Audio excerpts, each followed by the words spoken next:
Dad I had, don't remember what year that was. that was in 1967. That was the same year whenever it froze all them people on the Dan Ryan.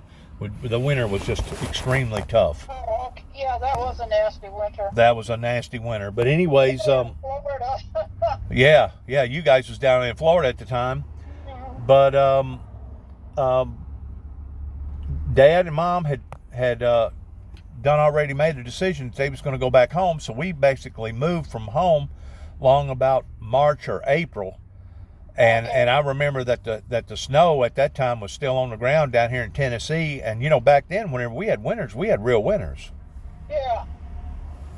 And we had to readjust towards living now in a house that didn't have a bathroom. We did have hot water, but Danny just absolutely hated it. Danny would sit out there and listen to the radio station. That radio station had come out of Chicago, AM radio station. He'd sit out there in the car listening to the radio every night to the point of running down the battery, because he didn't like going back into the country. He didn't like it down in here. Yeah. Well, what spooked Dad was the year before that, we was in that house that Al Capone used to live in there in Antioch, Illinois, and I don't know. I'm sure that my brother had already been born, because he was 4 years younger than me. I got born in 1961. He was born in 1965. So David was already born, and Mama and the baby was downstairs, and I guess I was either outside playing in the sandbox, or maybe I was upstairs sleeping or something. But anyway, she had a premonition. Are you familiar with premonitions or visitations? Yep. You are? Yep. Okay. Well, you knew my mother very well. She was sitting in the living room, and of course, almost every day at that time, you turn on the news, it wasn't nothing but the Vietnam War day in, day out. That's all we seen, you know. Right. And she said that all of a sudden the house started shaking, and it sounded like a freight train, and it frightened her. And about that time, a glowing light, a large glowing light about the size of a human being, come through the wall. And she thought at first that she was hallucinating. And she stood to her feet, and as she stood to her feet, she said this light kept getting closer and closer and closer, till finally she realized what the light was. And it was the Lord. Yeah, and she bowed down to God, to the Lord, and she resubmitted her life. And later on that day, we wound up with about 20 automobiles. I don't know, it may have been a little more, a little less than that, but I just know that there was a bunch of people at our house that I had no earthly idea towards who they was or what they was. And about a week after that, we wound up going to the First Baptist Church there in Antioch, and she got rebaptized, and we started going to church towards singings and doing guitar specials and all the other above, and really got in depth with the church community there.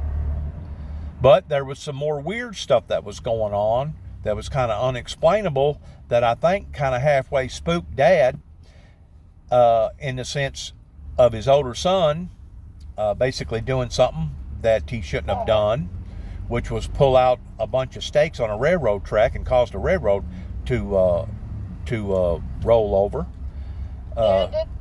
He had FBI agents down there sneaking around his house, wanting to know if he knew anything about somebody pulling out all the rails on the railroad train. And plus, Danny had made up this pipe bomb, and he almost blowed himself up. He did blow the doors off the milk barn. And there was just some more weird stuff that was going on that was unexplainable. And I think between that and what happened with his wife, and the fact that he was homesick, they both made a decision towards going back home. And of course, they couldn't have made a better decision at that time, because that winter was tough. I mean, it was tough. I remember the snow was so deep. Of course, I wasn't but maybe 3.5, 4 foot, but I remember the snow was so deep, we would dig tunnels in the snow and go around in the snow, just all throughout the yard, just walking around in tunnels. Yeah, every so often you get winters like that. Yeah, it was a tough one. It sure was. But anyways, we moved home, and then when we moved home, Kelmer was still living. Oh yeah, he didn't die till 69. He didn't die till 69, but after Kelmer died, something happened to Bob. Okay. And they was working on him toward trying to get him to go back to church, and he was getting mean towards not being able to discipline his children right. And according to what was told to me by the Macwrights, is that the Lord was dealing with him. He was sitting on the back seat, or pretty close to the back seat, and he got up one morning and he went down the aisle, and he got about halfway down and turned around and walked back to his seat. And beyond that point, he turned his back on God. And by him turning his back on God, you know what the Bible says about a person, that it would have been better that person never known the ways of righteousness than to have known them and turned from them. And beyond that point, Ruth, I promise you, I'm not lying to you, I couldn't tell you the amount of times that my mother, my two older brothers, of course David, he was the young one, he was the baby one, he kind of missed out on a great deal of that violence that was going on and that intolerableness that was going on. But I couldn't tell you the amount of times that the whole family would discuss about how the dad's eyes, his bright blue eyes, would turn solid freaking glowing red whenever he was in the middle of a rage. Now, what would cause that, Ruth? Pressure behind the eyeballs with the blood vessels becoming enlarged. Because that makes your eyes look red. Is that the scientific explanation for it? Yeah. Oh, okay. Well, the spiritual explanation for it is that he was possessed.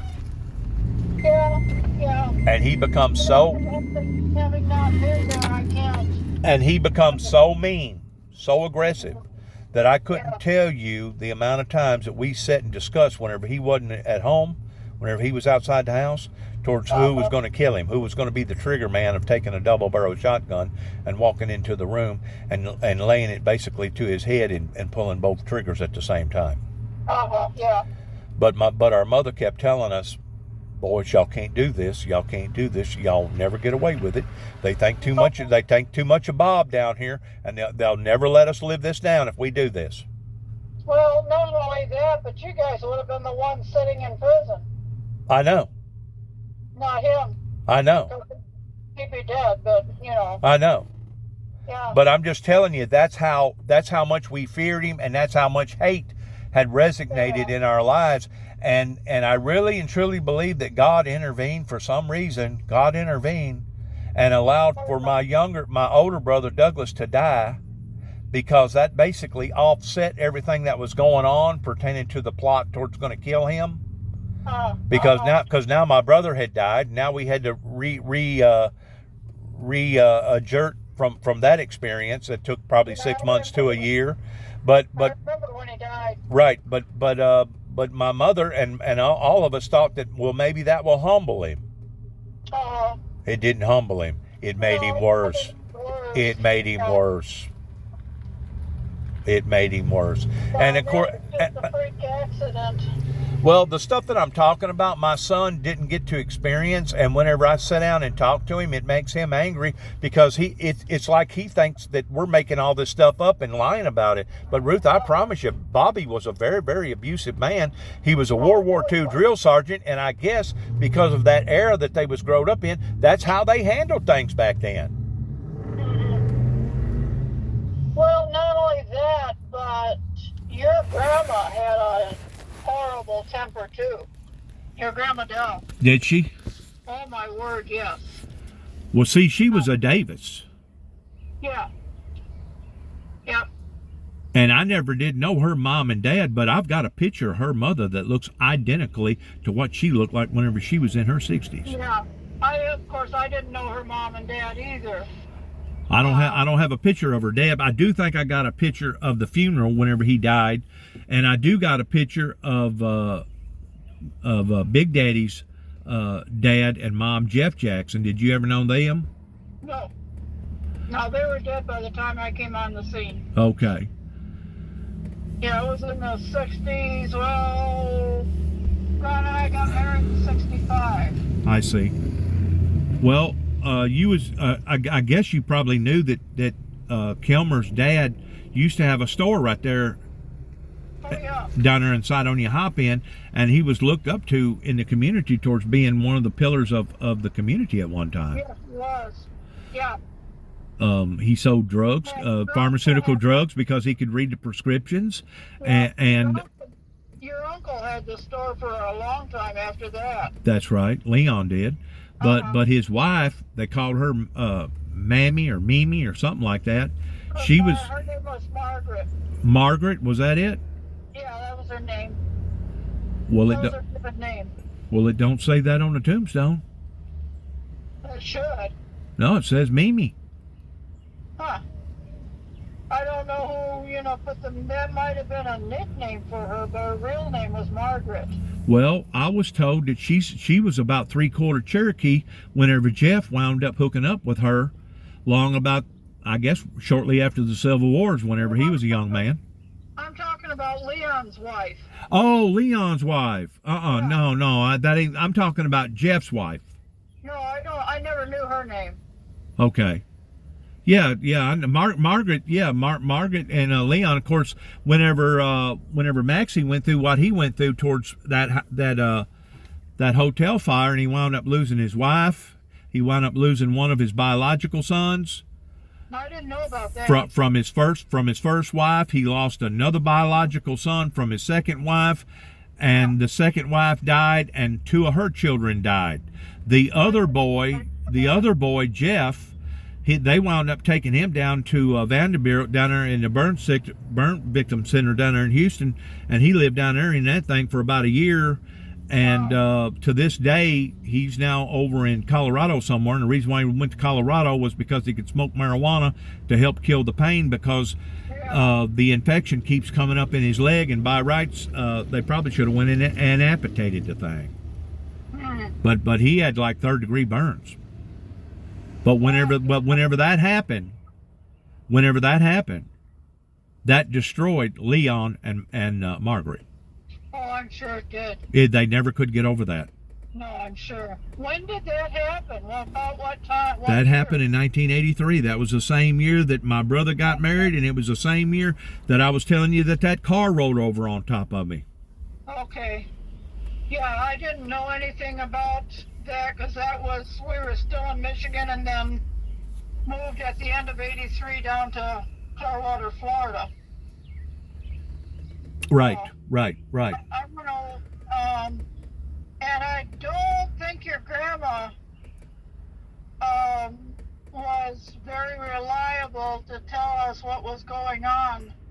She wasn't, because she was already starting to fall into that dementia stage. A matter of fact, she went into the nursing home, if I'm not mistaken, in 1982. And she stayed in the nursing home for 13 years.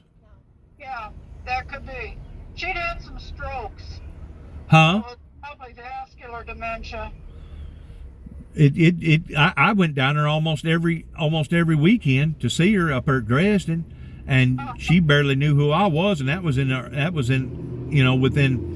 was somewhere around 83 after that car rolled over on top of me. That had already started. Let me see. We were living in Daytona Beach in the late 70s. And I think it's then that we made a decision towards putting her in a nursing home. That we flew her down for a couple of weeks to visit us, and that's when I realized mentally she had already, I think it was 77 or 78. She was already in that, she was already slipping bad. Yeah. And it may have been 81 whenever we put her in a nursing home. It was somewhere in that time. Yeah. But she had some strokes. But it might have been 79 when we flew her down, because 78 we moved in the middle of this summer from Kentucky down to Daytona Beach. Did you? So it was in that 2-year time, 78 to 80, I got you. that we did that. Yep, but anyways, we put her in a nursing home, and of course she lived for like 13 years in a nursing home. Yeah. Yeah.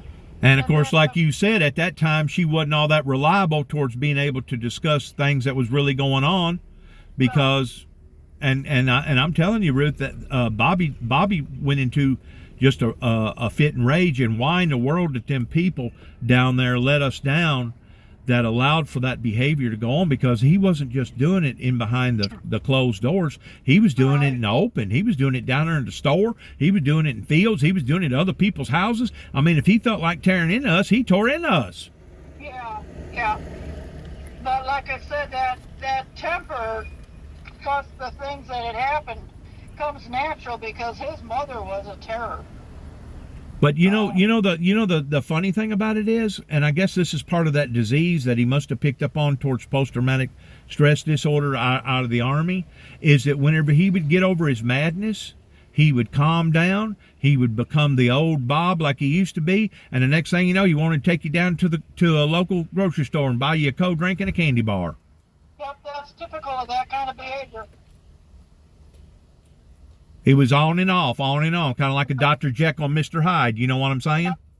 Yep, and you never knew what was going to trigger it. Never knew from one day to another towards what was going to trigger it, or what kind of mood it was going to be in. And basically, whenever all our buddies and friends realized what kind of person that he was, they started backing off. They didn't want to come out there because Well, of course. he would go into a rage and threaten to whip them, threaten to beat them. Yeah. And whenever Douglas got killed in 1976, by that time, all our friends that used to be friends, and I'm talking about Danny's friends and Douglas's friends, they had already abandoned us because they started calling Bobby Grizzly. Did you know he had a nickname, Grizzly? I can believe that. Yes. They called him Grizzly. But whenever I come back home in 2014, there was still a few people that basically was raised up right in behind our house that probably now is in their 80s. Some of them still living. And one of them was the White family. And I called Miss White up one day and I asked her, I said, why in the world did y'all let him get away with all that stuff? Knowing what was going on with the family down here. Mm-hmm. And her first response was, well, we wasn't going to say nothing to him and us get our teeth knocked out our throat. They thought he might have killed him. Well, they were scared of him. They were scared of him. Yeah. And then she'd come up with another excuse towards saying, well, we was always taught to mind our own business, and a family didn't have no business in intervening in another person's family. Yeah, that happens a lot, unfortunately. And happens up here too. And then I talked to another woman, that was an elderly woman that knew what kind of damages that we went through. They was the Dawson family. I think she may be in a nursing home now. I know her husband and her older son and her daughter's already passed, Bill Dawson. But I asked her one day, why didn't they make a move towards doing something different, knowing what kind of behavior was going on? And her excuse was, well, Dennis, they would have just taken you boys and put you in a foster home somewhere. Yeah. Yeah. And I looked at her, I said, well, what was wrong with that? I said, it couldn't have been no worse than what we was dealing with down there. But the thing about it was, Ruth, it wasn't just him. There was several families down there with the men that was doing the same thing. You keep in mind that the predominant disease back then was alcohol. Oh, yeah. Yeah. But men back then thought that they could do stuff like that, and of course they kept their wives under subjection. You know, a wife was supposed to be seen and not heard, and the whole concept of the American life was different back then. Yep, quite different. Of course, if you lived in a bigger city, they was already evolving to where people way out in the country down here in Tennessee usually was about 20 years behind everybody else. Well, but that happens in the cities a lot more than you think, even to this day. You know, Because social services is so backlogged that it's essentially, in some cases, yeah, they'll intervene. intervene, but not often enough. Right, I got you. Well, it costs so much money to set up programs and to have foster parents and all this other stuff, and plus you gotta locate the parents that are good parents, because sometimes you can actually get a foster parent that's just as bad, if not worse, than what the parents was. Oh yeah, yeah. So it's a tick for tack situation. It costs a lot of money and a lot of time. Yep. But the good thing about Dad, he was always a driver towards being mechanically inclined, even though he would try to fly into something and do it about halfway. I call it botching. He was a botcher, but he would usually botch it up with baling wire and duct tape to the point that we'd get by. To the following next year we'd get by. Yep. Yep. But if it wasn't for my mother working towards having insurance, as many accidents that I had growing up, because I was accident prone, I don't know what would have happened to me. Yeah. And plus, if it wasn't for her, we never would have got no Christmas. We never would have got no Christmas at all. She would always go to the credit union and borrow $400 or $500 or whatever it took to make sure that we had decent shoes and decent pants and decent shirts, and looked decent out in the eyes of the public. But if it was up to him, we probably wouldn't have got nothing. Yeah. That was just the way he was. Was it possibly because of the way that he was? I mean, you think maybe that he got abused growing up under the hand of Miss Aldell? I suspect he might have. Yeah. That's what I'm thinking too. Yeah. Because a lot of that went on back there in the early 1990s, didn't it? It was a different world back then. 90s. Your dad was raised in the 40s and 50s. I know. I said 90s. I meant the 1900s. That in the 1900s, that was predominantly mid-century, because Ron was born in 42, and he was 15 years old at the time that your dad was 15 years old when your Uncle Ron was born. So that would have been 42, it would have been 1927. I got you. So they went through the Depression and everything. They were tough times. Yeah, they was tough times, wasn't they? Mm-hmm. And of course, that was one reason why Miss Aldell and Kelmer, in the early 1900s, that's the reason why that they packed up long about 1923 and went to Chicago and lived up there for several years. No, they didn't go to Chicago until the 50s. Was it the 50s? Yeah. And it was for back, I don't know, for your grandpa or who hadn't paid taxes. So that's why they had to go up there, or chose to go up there. But anyways, they saved up some money, and that's whenever they come back to Tennessee and they bought that farm. No, I think that farm had belonged maybe to your grandpa. That's what I'm talking about. I'm talking about Kelmer. I'm talking about Kelmer and Miss Aldell. After the Great Depression hit in 1929, things got really, really tough. Kelmer's dad was still operating the store over there at Hop End, and it got so bad that they wind up having to move to Chicago just to be able to feed their family. Dad was raised up about partially halfway in Tennessee and the other half up in Chicago. Some of that timeline I'm not sure of, because I know they moved back up to Round Lake when your Uncle Ron was, in grade school. But they only stayed up there for a very short time. No, they lived in Round Lake until the mid-60s. Did they? Yeah. Yeah, and then they moved back down to the farm. They already owned that. They already owned the farm then. Yeah. I got you. You know what? You're right. You're absolutely correct.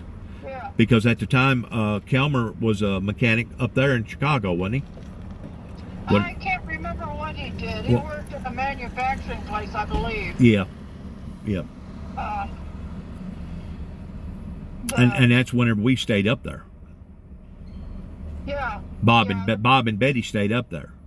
Mm-hmm. And it wasn't until 1967 until they decided to come back home. Right. Gotcha. Yeah. Because that was a couple of years after your Uncle Ron and I were married. Right. But you was telling me that Ronnie had also a deep, dark problem too with his anger issues, right? Yeah, he controlled it pretty good, but it came out later years. Because Jeff and Gary told that his temper was unpredictable. And that was in the early 80s. When they were, I don't know, 10, 12 years old. Yeah.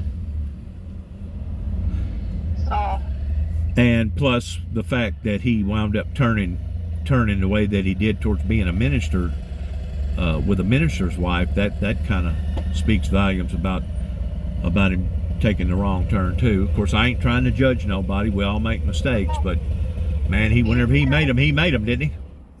huh? I said whenever he turned on the cold side, he went on the cold side, didn't he? Oh, yeah. Yeah. But it was a gradual thing. It was some stuff that he never dealt with. Okay. Because looking back, I think it was always there. May have been. I'm almost positive it was. Yeah. Well, he was sure that way by the time he got a divorce from you and left the church and went and moved down to Florida and finished out 7, 8, 10 years of his life down there. You know it? Oh, yeah. Yeah. And whether he had AIDS or not, I'll never know. It's a good possibility. Yeah. He looked like a person that had AIDS. I saw his body. Yep. In 98 when he died. Yep. Well, listen, I'm going to get off of here, and it's been good talking to you. I got to get in here and mail some stuff real quick, and I'll holler at you later, okay? Okay, Dennis. Good talking to you. Uh-huh. See you, bye. Okay. Bye-bye. Bye.